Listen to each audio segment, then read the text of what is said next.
Sinisipag ang mga lods. Lutaw yan. Tingugan. Laka na nga tumatubang lagi kay naming area na kanangan nila. Napasya si Bawos Bukid ng Tuglaok. Bandungog na ito na tas tunga-tunga dito sa maisan. Yung Binggalahan.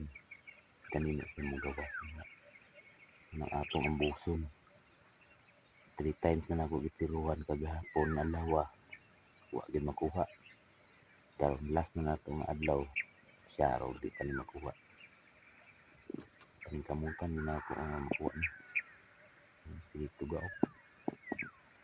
Bukid na ikon ako. Nata sa ubos bukid. Bukid po datbang.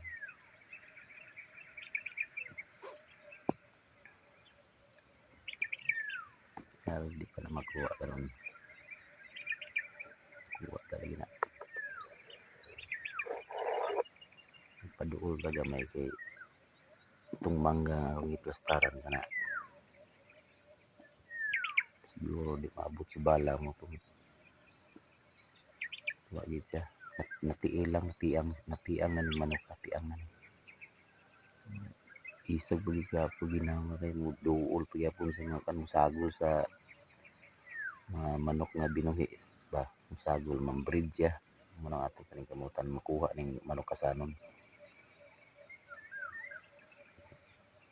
Pabor naman ay kay magpaduol naman ang manok kasanon sa bukid bagi na puyo dia mo na ilang kampo dia nga puyanan nila. Di lagi talagsara mo naog tagutom sa ibabaw walay mga makaon nila mo naog lalo din sa mga tanong mga bingala.